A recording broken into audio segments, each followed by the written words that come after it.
Trending Stars.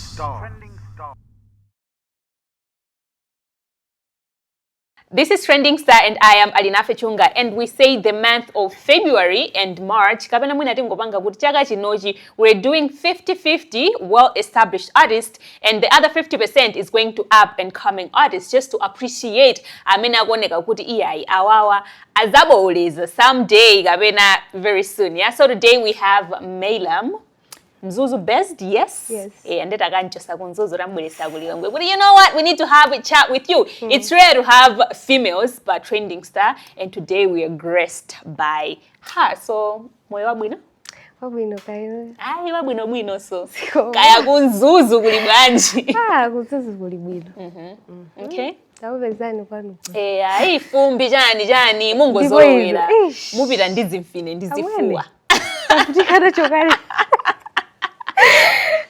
All right, so we just want people to get to know Merlam, kuti Merlam ndindani, so imbazanamba bwanji and stuff like that. So first things first, what's your real name? Message bana. Okay, so you just took the mirror and added an am. Okay, my grandmom's name ndi Messe Laudon. So Messe name Messe. So I took MER from Messe and LA from my grandma's and M. Okay. So yeah, I combined. Okay. All right. Now how did you find yourself doing music? You're pretty young, I'm sure.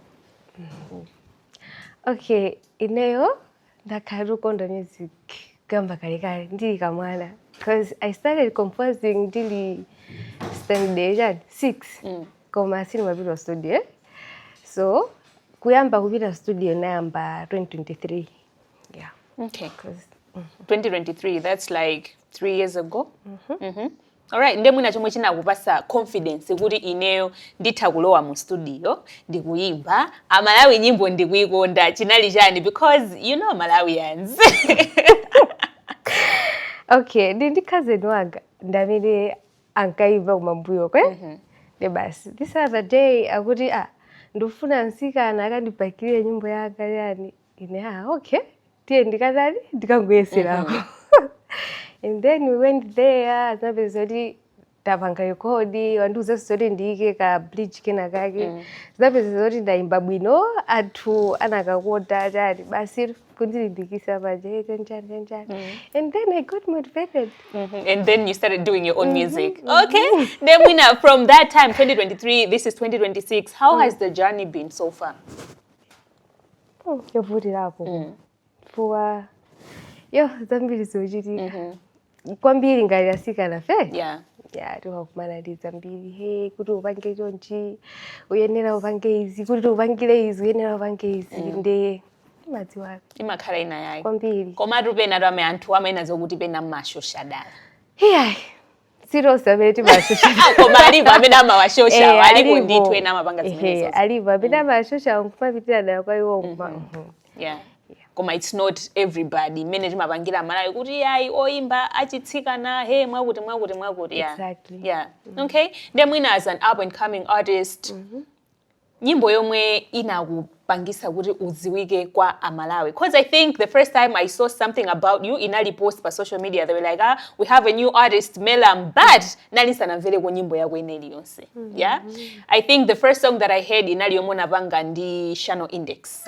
Yeah, so before mwina nyimbo zimenezi I'm pretty sure bali nyimbo zina zomwe Malawians were like we have a female artist Merlam. Yeah, which song brought you out kuti yayi ineyo ndi Merlam, a female music artist ku Malawi?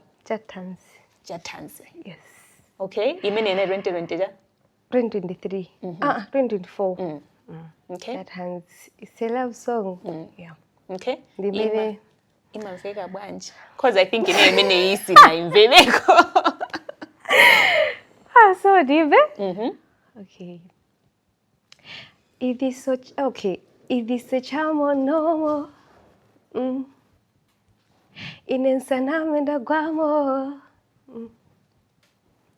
Wandipengesa baby where da sindula pada zaenda sindula pada basi tepo ira kwa ndimona ngati mulimbira kwa amene that was the chorus. Okay, verse 1 imene ina verse 1 so ndiimbe hukwe hukuyo umandipatsa chikondi cha tanzi chikondi cha tanzi chikondi cha tanzi umandipatsa okay all right ndiye mwina utarusa nyimbo imene what was the recipient like Malawi anayilandira motani? Okay, anailandira bwino kwambiri because I was going through the comments pa Facebook pa TikTok anthu amene mwayamba bwino pitirizani chachani because anazapanga post nena zoti ngati ndi nyimbo yanga yoyambirira koma it wasn't my first song nde zinapeza zoti anthu pamene paja mukayimba bwino pitirizani hey, have a bright future what so yeah. Okay. All right. Then when as an up and coming artist, wakambako kale kuti your journey wasn't yabwino kuti you can say kuti it was all rosy like that, yeah. Mwina some of the challenges amene makhala mukumana nawo abapati kupanga females. Pali ena oti ndi a general ukuthi we know kuti iyayi anyamata and the female side aliyesathu kumana nawo. Kumano when it comes to females, ma challenges amene makumana nawo ndotani. Okay, mwina ukatulusa nyimbo manje nena zoti okay mesa pamakhala oti anthu kucheza nawo ma big artist chani ndio watulusa nyimbo icho tipange kodi post tipange kodi post undibasa chani ni cheni you see I don't want your money ndofuna upange zimene nditani ndikufuna yeah so zimene zonse zimapangisa zoti munthu zibwerera mbuyo komanso kuponderezedwa nangasiya mati nsikana nsikana koma timponye apa so yeah. Okay, so those are some of the challenges. Mwina as my female artist mungatani kuti I know kuti I think a lot of males would like to get favors from our gender. Exactly. Yeah. Mwina how can we overcome nkhani imeneyi because it's not the first time, it's not the end, zinthu zoti zikhala zikupitirirabe. Okay, so utungayenera kuti tidziwe chimene tili because munthu ukadziwa chimene uli sunga matekeseke ndi zinthu zimene wina akutani akukuuza. Ukadziwa chimene uli umapanga focus pa chinthu chimene wewe ukutani ukufuna because china chilichonse ni nthawe ndi ukapanga zoti uthamangire upange zinthu zosayenera kuti nthawi imeneyo zinthu zikhale ngati kuti zili kumbali yako then kwina kuzizanga sisabwino nde tungoyenera tidziwe chimene tili ndi chomwe tikufuna kuti tisapange chani tisakwanise chani. Yeah. All right. Now, also being a female artist, it comes with a lot of social media bullying. Cyberbullying. We talk of dressing, appearance, jani. Have you faced that before? Ndipo ngati unakumana nako nazo. Unathana nazo bwanji? For someone also going through the same kuti kuno ndi ku Malawi, anthu amayankhulitsa. Okay, napangidwa bully ndarusa ukanadeka. Ukanadeka anthu ankanena makeup akoneka mkulu yes zamuja sisasiye chachani zapilipili. So yeah. Okay, nangopanga kuti anthu akuti makeup ndisamaike kwambiri ndingapange bwanji kuti Malawi nyimbo ina ndikamatulusa izakhale motani. Sizinandipange affect kwambiri because nangochivomereza nsanga. Yeah, ndine munthu oti ndimachivomereza chinthu nsanga ndikuona kuti okay so next time ndipange bwanji. So yeah. Okay. Koma kwina kose sidapangire popo. Ora kuti tikatulusa nyimbo zaziti mwana kana kutadi. Zimene zizo ndinawo. Koma only utarusa ukanadeka. Yeah. All right, so mwina tanguruza how that collaboration came about ndi Channel Index. Is it because no senda kunzuzu because I think time manager so kashona kanaliza kuti katentha kaya moto and then collaboration ndi Merlam. How did the collaboration come about? Okay, ine ndi Channel tinaziwana kale. Asana fikeso kuti tinaziwana kale. Then ndizoti tinagwirizana po kale zoti I think we should do a song together. Yeah, and last year, ndi pamene anasabwera kunzuzu. Yes, nguta mwafika tufada. Tiye tipangire to this. Basi we went to the studio, we recorded. Hit. Okay. All right. Ndemuna Apart from collaboration, you muna banga ndishano index. Ma artist ena amene you would like to collaborate with ku Malawi kuno ndindani. I'll mention 3. Akuseka. 4, I think. 4, yeah. 4. Elinchuchi. Amadiko. Sente. Charisma. Okay, I will say one ma Afrobeat, somewhere around that. Amapiano, amapanga diverse. Charisma and rap. Yeah. Do you also rap? I can. You can? Yes. Because, I do dance. I do Afro. So rap, I can. Okay. Nde collaboration in charisma, itadi yatega.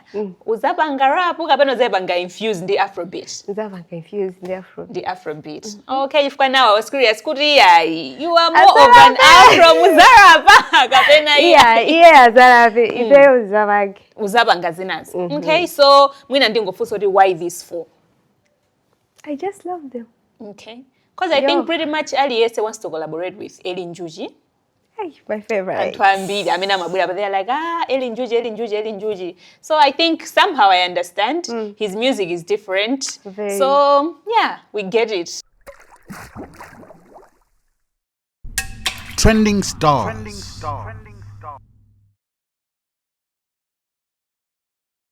Nyimbo ya Jojo inatuluka December. I just came across it. Yeah. It didn't make much noise like it did. Come, I think the numbers are in the tundizoguti alibwino be. Yeah? Pangono bagoda. Pangono, yeah? Then we okay, then the mind vetera. Come, I couldn't really understand Woody Iwukamba Zajan. Is it a love song? Imagamba Zajan ni Jojo. Okay. Jojo? Cause okay, ndi mari jonchi. Ndasoa iyo wazana osana mama huko nditenga wa misaya sukumvera nso ngaruti ndimamuze iye cause wasintha mene samapangira so mene ankapangira kale message bandera zoti inu mafoni mbwembwembwe mabebule mupalibe malomo kambila na nyumba mufuna amveko maneba ngati kuti ulemu wacheva. Okay, ndizoti tikayambana mwina nyumba. Moti tikapirate nyumba zinthu zitevo afuna wina aliyese aziwe kayamba ne bazi nchande zinangokanga zoti zangophatikizana. Yeah. Okay. Now come 2026 Jojo inali ya December, yeah? Tayamba chaka chitachiyamba kumene. What are your plans for 2026? Okay, I can't say much. Koma Malawi azaka evekezi zabwino zambiri. Okay, zabwino zambiri. Mukubanga move in silence mungoti zizimutsa. Okay. Okay, Aguri, she's moving in silence. My fans are Merlam and Malawians. Please be on the lookout. She's not here to play games. I'm telling you. All right. Now, Amalawi ambiri. Tinene kuti atsika na ambiri. Oimba. You're not consistent when it comes to releasing music. Mabanga release mwina lelo, kenako tidikire mwina December kapena chaka chamawa. Zikuvuta bati. Ntaonena kuti mwina financially. Yeah, because panopa days itu. Olo video kuti ukajabule panopa yoti yabwino. Tiyatira 1.4. Mapiro. So yeah, I think financially bas. Koma nona ngangari simu kukhala consistent in drama zibwela bwanji. Ndevuto. Because I think nthawi na again ndimajeza ndindaiwala some artists komana was like encourage antwena, you know, so they were like, yeah, izinto sizimafunika kuzibasa space, you know, mukwenera kukakamiza mpaka zitheke osafoka. Makakamiza. Simona zoti makakamiza. Komana okay, yashano inatuluka early January. Kena kwene kubwera December. Space itu inachulukatu. Inachulukatu. I apologize. All right. Mona kusita. Okay. Yeah. All right. Nde as Merlam, you're a brand. Exactly. Umafuna kuti anthu akamva zina la Merlam mutu mwawo muzibwera chani? oyimba wa Afrofusion. Okay, Afrofusion. Yeah. Kwa muntu amene Afrofusion sakuziwa zoti ndishani. Tamuforowezera. Okay. Nitakuimba Afro piano, nitakuimba Afro dance, nitakuimba Afro eni jazz, so yeah. Okay. Okay. So when people hear the name Merlam, muruma muzibwera Afrofusion Artist. Okay. Okay, we see. We see. Okay, now kwa female artist kapena ntsikana wina wake amene akufuna so atazakhala oyimba komano you already know ku Malawi makolo akukwekere kumbali ina school chani. What can you tell that person? Iweyo uziwe chimene uli kuti nayo ndikufuna chichani, ndikufuna ndizapange chani, because makolo onde alipo azikuuza bezoti izizi sizabwino panga kaye izizi, koma iweyo ngati ukuona zoti ukuku kaye panova mwina ideyo sindikwanisa mwina ndiyese izizi utakutani kuyamba zimene zozo. So yeah. Okay. Right, so now you do Afrofusion. Yomwe, you know, Afro is not from Malawi. Ajina dance or amapiano and my genre zena usameno mabanga infuse. Mwina, should we expect in future would Afro zaibanga infuse ndi ka local touch kenagage ko gudi you're going to bring it back home? I should say yes. Okay, nde kumalawi kuno tili ndi achina manganje, chani, the style, kagule wankulu. Which one would you infuse with? I think kamanganje kuba kono. Kamanganje bangono. Why manganje? Why not gule wankulu? Yeah.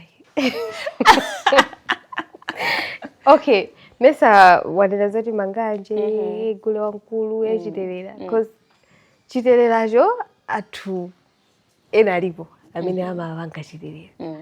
Nde olokugoti wakutu abayimba chitelela adziwa zoti ndiwina wake uja mayimba yani chitelela. So ineyo ndisankha manganje. Kuti nawozo nthawi imeneyo yazati mera mutu amapanga infuse ndi manganje. Yeah. Okay.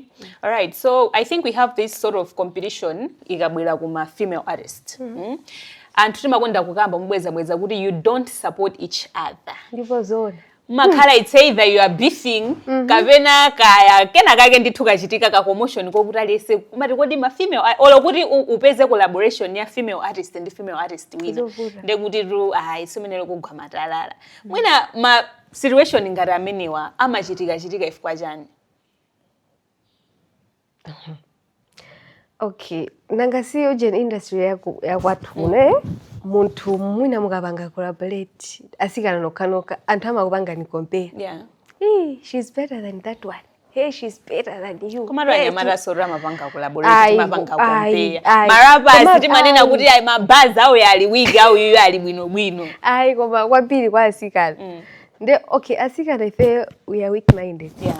So it all goes down to comparison. Kuti ya anthu andipanga compare kuti mwakuti. Koma rujonjo ndeti zakhala so ndima collaboration atsikana mukamaopana. Ndukayikira. Cause ndukayika. Kwanda okay, ndaonapo watu. Okay, ngati mwina na Leslie ndi Senji chanchani anthu amene ajamagwirizana sanami. Ndoti sangaopane chanchani koma kwinako edawa ayi olozoti kuti kukondana ngati ma female artist sapanga nawo. Ayi. Okay, all right. So munthu woti simagwirizana kuti ukaimbe naye zimavuta. Zithotheka zoti iweyo munthuyo sunayambanepo naye, sunadanepo naye, koma mwina poti unatulusa nyimbo nthawi yake anthu anampanga compare ndi iweyo kuti umpange approach sangalolesi. So zinthu zake ngati zimenezo. Okay. Nde mwina if you're not doing music, umakhala ukutani? I'm working. Okay. Ndoti ngati sukupanga za nyimbo ukugwira ntchito. Okay. Ndogwira ntchito ku JJB Dream Car Imports. Okay. Yeah. Ndi company imene timakuthandizirani kuti kukuyiranisirani galimoto ku Japan. Yeah. Okay, all right. Then as you're going towards the end, what words do you have to your fans? Okay.